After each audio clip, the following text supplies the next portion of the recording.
Now here I am discussing about the evolution of organization, and there are different phases of growth. This is also there in your further pages. Uh, how organizations evolve over a period of time, and there are internal requirements and external environment which they are facing. And these have been, Grainer, who is the person who, the researcher who kind of developed this model, divided the growth into various phases. And what I have seen, my own experience is that fast growing companies can often be chaotic places to, work.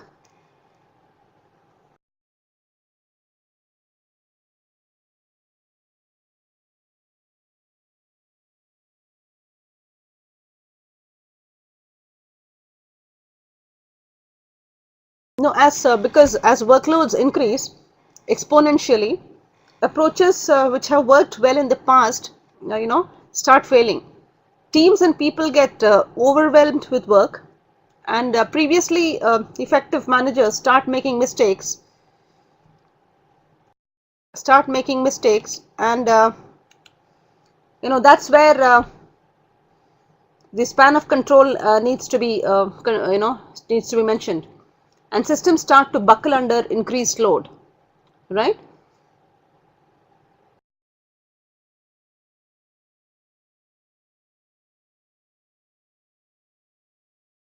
So the Greener curve is a useful way of thinking about the crisis that the organizations experience as they grow. Now what does the model actually say? If you look at the phase 1, what is phase 1 is the crisis of leadership, or maybe the creativity phase. Each growth phase is made up of period of relatively stable growth followed by a crisis when major organizational change is needed if the companies company carries on growing. Crisis, can you define the word crisis, or maybe just go out of the way and say what is crisis?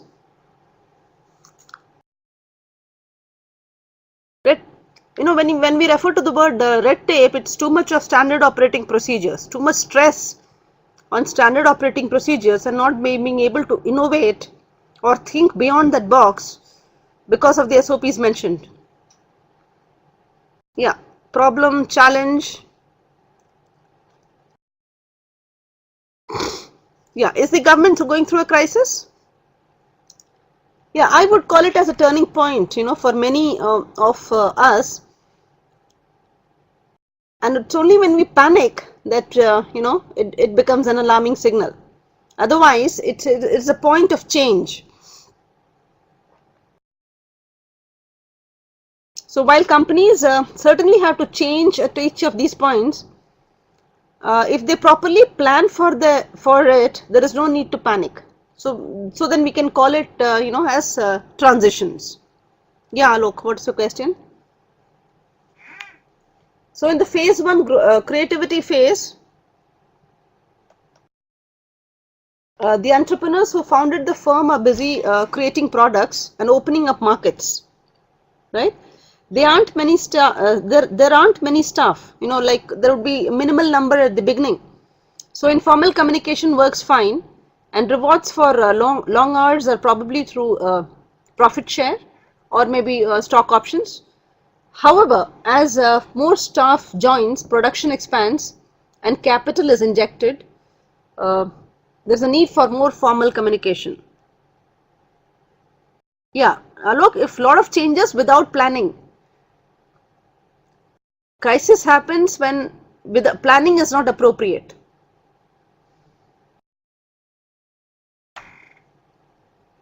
The second phase can be called as growth through direction. So growth continues in an environment of more formal communication, budgets, and focus on separate activities like marketing and production. Incentive schemes replace stock as a financial reward. However, there comes a point when the products and processes become so numerous that there are not enough hours in the day for one person to manage them all, and he or she can't possibly know as much about all these products or services as those lower down the hierarchy. So this phase ends with an autonomic crisis. New structures based on delegation are called for, right? The phase 3.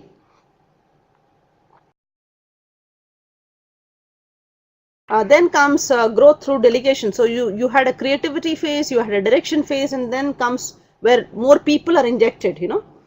And when middle level managers freed up to react fast to opportunities for new products or new markets, the organization continues to grow with top management just monitoring and dealing with big issues, perhaps starting to look at merger or maybe acquisition or opportunities. Now many businesses flounder at this stage as a manager whose directive approach solved the problems at the end of phase 1 finds it hard to let it go, yet the middle level managers struggle with their new roles as leaders. Now this phase ends with a control crisis. You know, a much more sophisticated head office function is required and the separate parts of business need to work together. So delegation here brings in a lot of caution along with the need for control, because number of people have increased, capital has increased, activities have increased, and new offices have opened up, and if control and coordination doesn't take place here, in the fourth phase, where beyond that control comes coordination and monitoring. So growth continues with the previously isolated business units reorganized into product groups or service practices. Investment finance is allocated centrally and managed according to the ROI and not just profits, return on investment. Incentives are shared through company-wide profit share schemes aligned to corporate goals. Eventually, though work becomes submerged under increasing amounts of bureaucracy, and growth may become stifled, right? So when you talk about red tape, it's about bureaucracy. Now this phase ends on a red tape crisis. Now what is that? A new culture and structure must be introduced. That is where a lot of standard operating procedures and policies have been framed.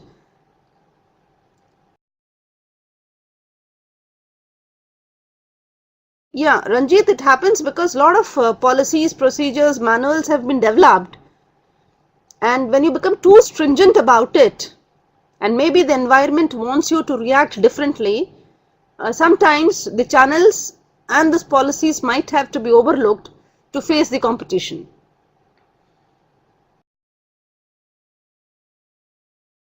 Yeah, like approval process.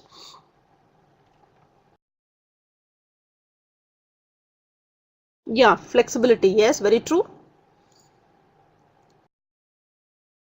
And in some organizations, you know, that scope of flexibility might not be there, and these are the organizations who have difficulty to change then. See, there's a case study discussed there of Tata Group. In fact, I had, if you all can, if you have time, you can discuss that case. Tata's well-known group, known for, what is Tata's known for?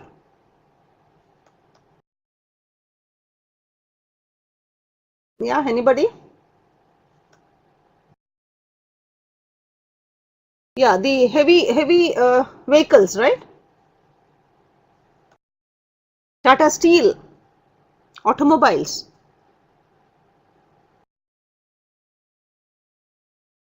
Uh,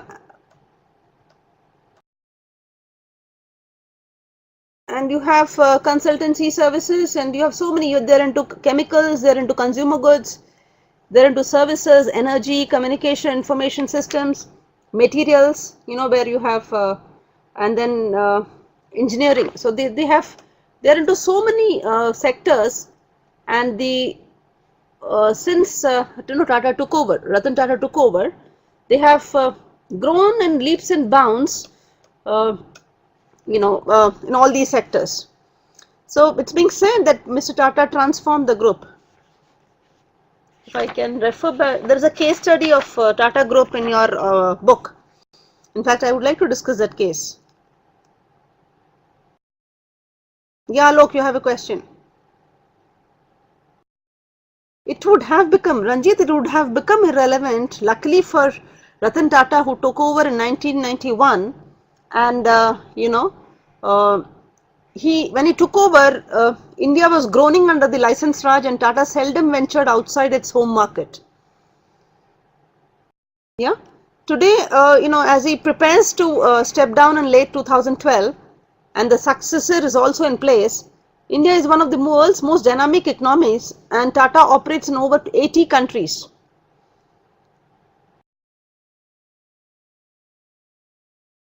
And has generated a prototype of a small car for the European drivers too, European market.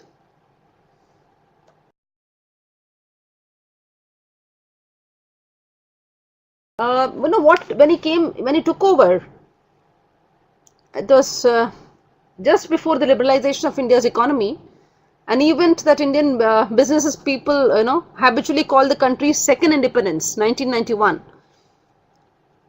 uh, you know no, this book is not there in this graph is not there in the book.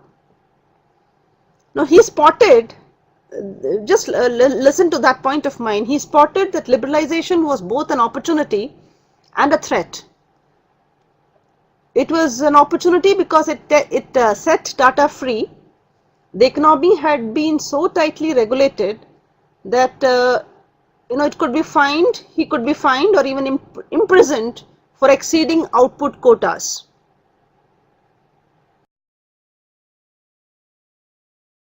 It was a threat because Tata was vulnerable, its companies were uncoordinated, overmanned and undermanaged.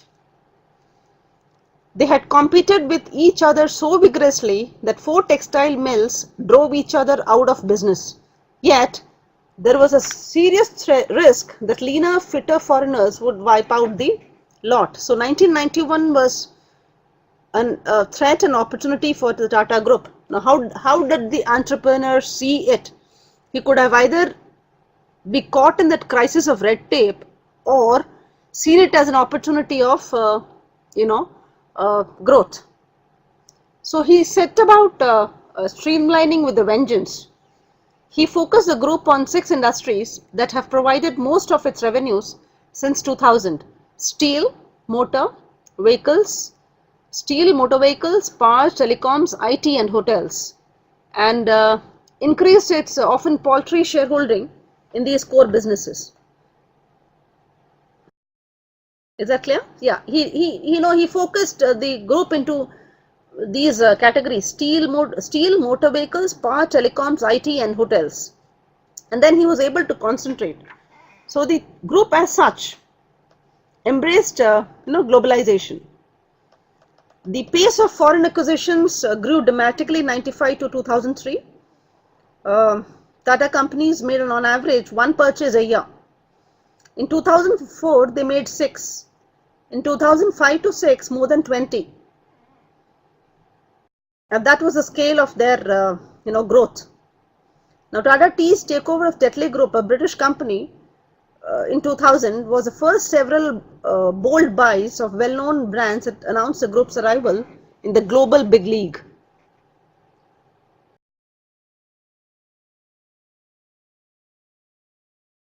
Yeah.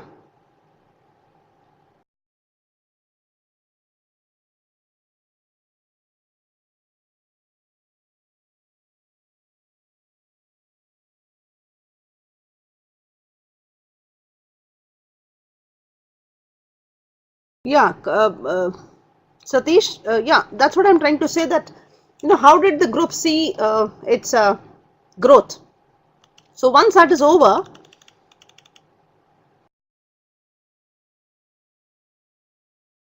there is crisis of internal growth. Can you anybody say what is crisis of internal growth?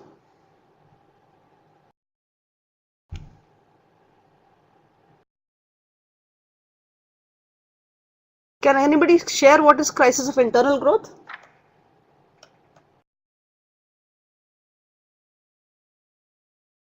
Can anybody discuss what is crisis of internal growth? So once the group decides or visualizes that growth is inevitable and there needs to be an identity, Yeah, within how many people are with the group vision, or they end up fighting and they see nowhere. No, also accepting whether the company should become global or not.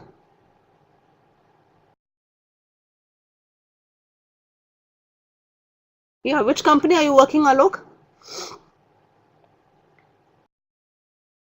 Which organization are you working for, Alok?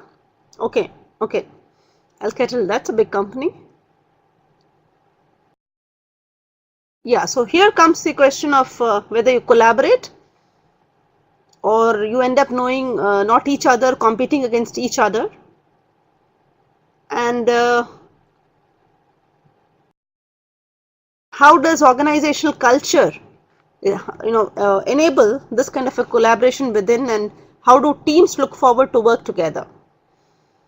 Then phase 6 is alliances. We saw how how once the management seeks the board's approval, take along people with it, you start having a create a greater nation entity for self and the organization. Yeah. So the basic organizational structure is about functional organization, divisional organization, matrix organization, strategic business unit, virtual organization, and boundaryless organization. Now here I would like to also mention that organizational size.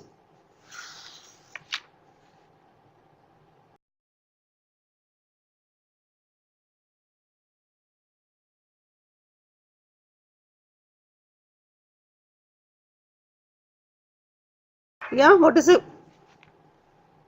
Which Alok? Uh,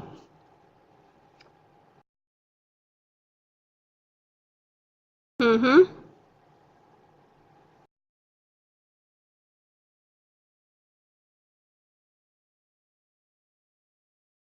Can you all look at this graph?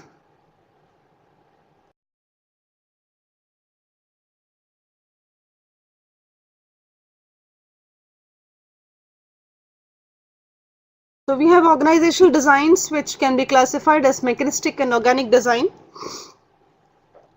In mechanization, you have high centralization, you have many rules and procedures, the division of labor is precise, very highly compartmentalized, which means precise means very compartmentalized. Span of control is narrow.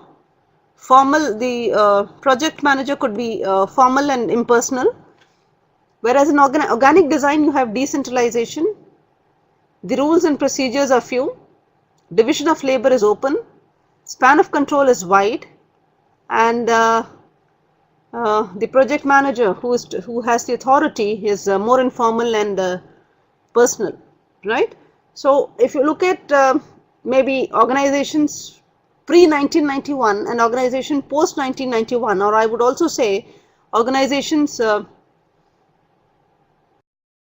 in the coming eras would be more of organic designs rather than highly mechanistic designs. So I'm not trying to tell you that mechanistic designs are bad and organic designs are good. What I'm trying to imply here is the environment and the strategy of the organization is a great indicator of whether you should have going for a mechanistic design or an organic design, which means if the organization is posturing itself as highly competitive, highly adaptive, has a lot of creative employees and is looking for innovations, higher alliances, maybe global positioning, of course a mechanistic design will not work there, right? So if you have to instill creativity in people, you have to give them autonomy, you have to give them power, you have to for example a company like 3M, where every employee has access to a certain percentage of the profits for their to carry out their experimentation towards development of any new product. If you look at the history of 3M organization, what they were into and what they discovered what their employees discovered once they were given the freedom to experiment. See, the fact is innovation leads to growth. It will end up in a philosophy if you don't have a culture where you trust people and allocate budget to them to experiment. If you penalize and punish people for experimenting, of course you are not innovating then. Is that clear? Yeah, so every organization might see that might state that we like innovation, we want to be creative, but how much of that freedom is being given? The formal freedom, allocating 1%, 0.5% of the budget, 0.5%, 1% of the budget for people or for a group of people to innovate. And if they don't come out with maybe the expected results, they should not be penalized. Am I clear?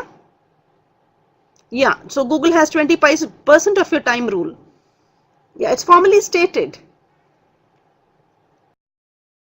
Yeah, and it's respected and valued. So this era is about innovation. This era is about growth. This era is about identifying your opportunities. So you have departmentation by function, you have departmentation by product, and these are all like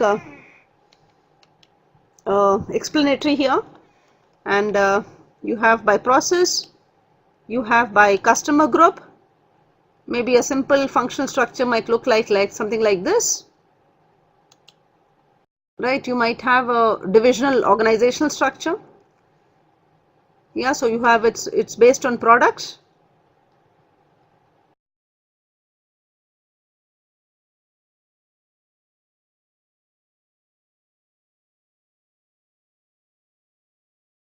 Yeah, so you have product A, product B, product C, product D, and then an administration and finance division.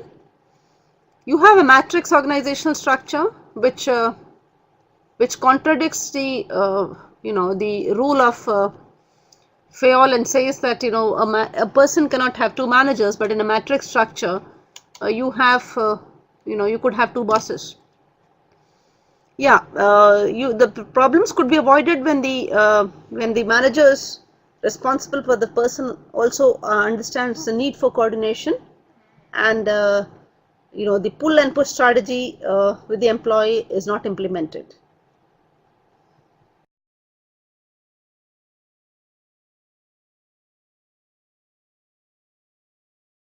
Yeah, ad hoc, maybe plan, for example, TCS, Infosys, Wipro, these are all organizations, L&T, BHEL, you have so many project teams in the organization. Yeah, as and when the need requires, they might want people to be part of certain projects. So you're part of a functional team and you're also part of the project team.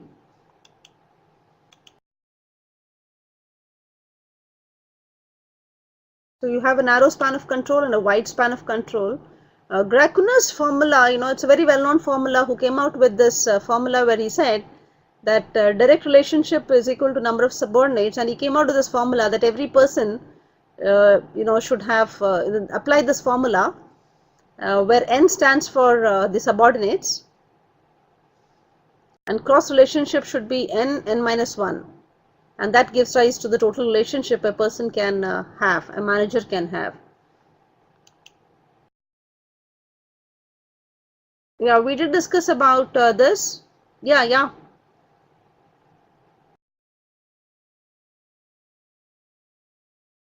The product manager can have many project managers. Yes, he can. Hello? Yes, he can.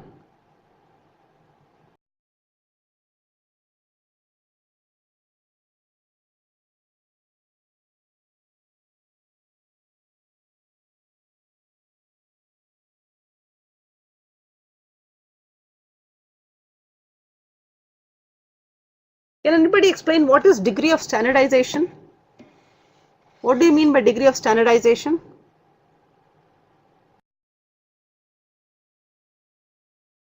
Grakuna's formula, Ashish? Yeah, I'll explain that. That means, that this formula was brought about by Gracchus, and when people were thinking of how many people should be assigned to a manager. Any idea? Is that discussed in your organization? How many people should be assigned to a manager? Yeah. What formula does the organization come about? 1 to 10. Okay. Any ideal number which you felt is appropriate?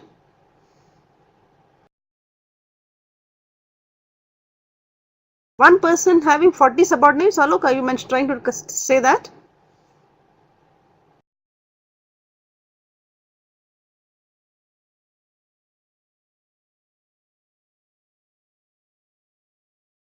Yeah, ideally it is said 5 to 7. So Harpreet is right. We have 8 in a team. Yeah. Ideally the number suggested is 5 to 7, but now in the process of increasing productivity, maybe they have lost on that number and ratio would have increased. No, Sumit, there is no such defined rule, but then the problem is if you might have n number of people, but you don't you're not able to devote time in terms of the development, in terms of reviewing, in terms of reporting, counseling, all that, uh, for so many number of people, then you are overloading the person, and overloading a person can also lead to stress and underperformance. Yeah, so at every level, the ideal number almost suggested is somewhere between 5 to 7, and of course it can maybe max I would say is 10. Yeah, beyond I would also say 10 is like overlooking employees' need and the manager's stress also in the appropriate development. Any idea of standardization here in the fourth point? What has been mentioned is degree of standardization. What do you mean by degree of standardization?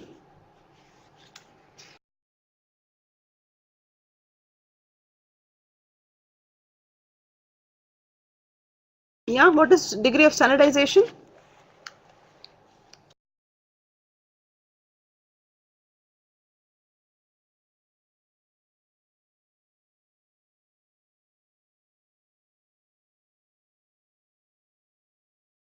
So when SOPs are there, there is a wider span of control. Yeah.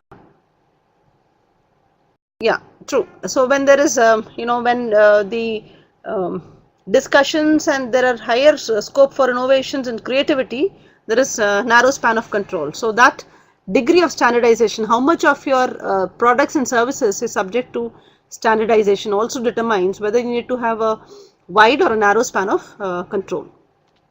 Physical distribution of employees, how is that significant? Yeah, they are geographically dispersed or located at the same office. So wider span is possible to be implemented if the subordinates are present at a single uh, location.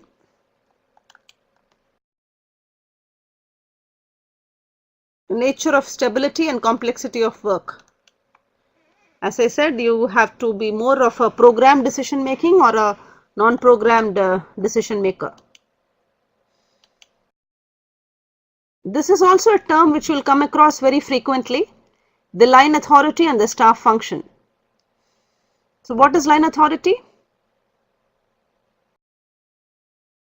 Yeah, it represents superior subordinate relationships for functions which are directly responsible for accomplishing the key objectives of the enterprise.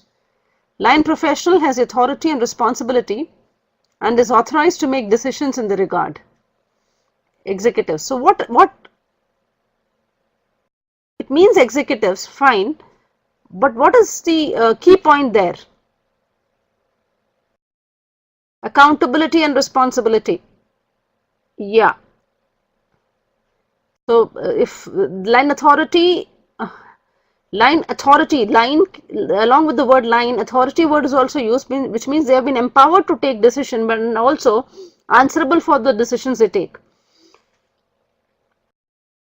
Yeah, and staff basically are the positions. They do not have a command, of decision making, but yes, aid the line managers in helping to take decisions. So line managers can be all the finance heads, HR heads, marketing heads, R&D heads. In terms of recruitment, you can, in terms of trade union problems, in terms of a new product launch, in terms of, maybe creating an, identifying a advertisement to reach out to larger people, whether it had the impact, a lot of key decision makers, key decisions people take, and the choice of the decision. So line manager is responsible. So you could have many vice presidents, general managers. Designations per se are not very important, but in the organization, along with that designation, how much of authority has been empowered. Last but not the least, in the same topic, we are also talking about the organizational culture. I think it's not there in your topic, but then yes, the idea is that it's a pattern of basic assumptions. As I said, it's not visible, invented, discovered, or developed by a given group as it learns to cope with its problems of external adaptation and integration that has worked well enough to be considered valid, and therefore it is to be taught to new members as a correct way to perceive, think, and feel in relation to those problems, right? Can we have some discussion on this particular definition and how do we see it in organization?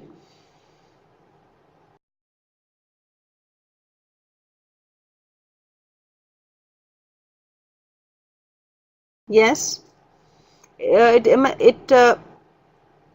emanates from past experience, because the organization during its growth phase, as we saw, goes through various crisis points, goes through various opportunities, goes through various threats, and at each point of time people would have responded to those crisis points, and people would have taken decisions which would have been effective or which might have backfired. Yeah, can we take up some examples here?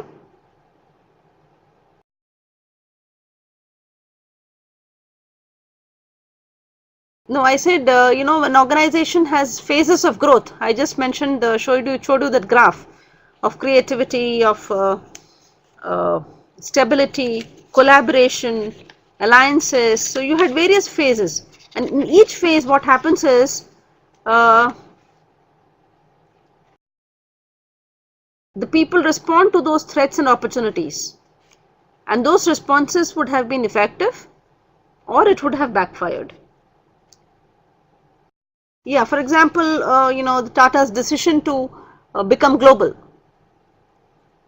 going in for so many acquisitions, going in for new product launches, something which could not have even thought earlier.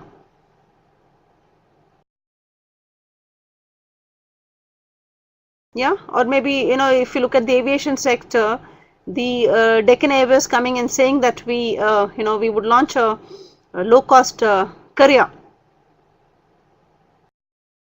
Yeah, so basically organization culture tells people what works here and what does not work here.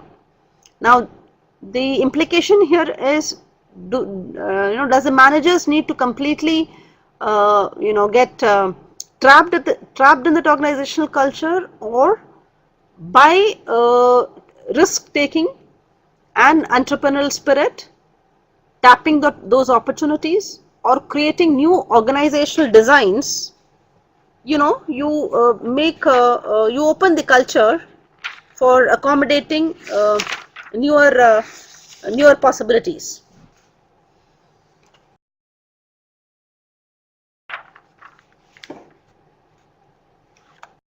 Now, as I mentioned here, that you have a virtual structure also, or it can be also called as a networked structure. I'm sorry.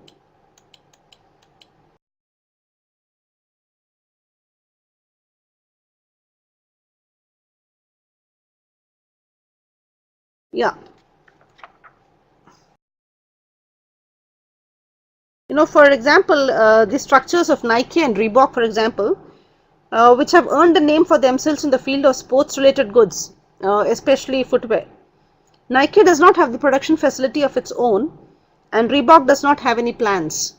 They hired the services of cheap and available labor in countries such as Taiwan and South Korea, while retaining the core competency, which is to keep in mind the changing tastes of customers and their expectations. Yeah. So this can be taken, you network at different places based on their competency. So it focuses on sharing responsibility, authority and resources between people, departments and other organizations that must cooperate and communicate frequently to achieve common goals. General Electric in 1990s proceeded to remove both internal and external boundaries, both with customers and suppliers, by eliminating the chain of commands and the rigid department lines and substituting them with teams empowered to take their own decisions. Yeah. And as the name suggests, strategic business units, these are the units which are responsible for their own profits and losses.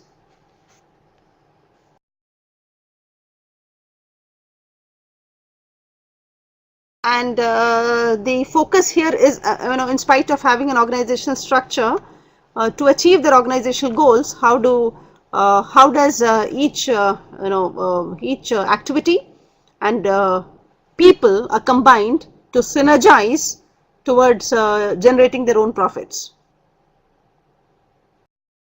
Yeah. So you came across the organizing function today.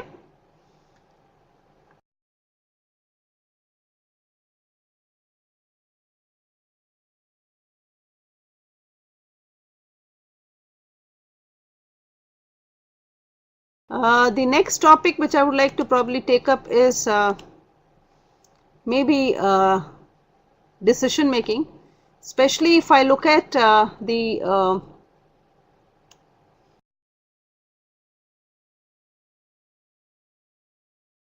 qualitative decision making.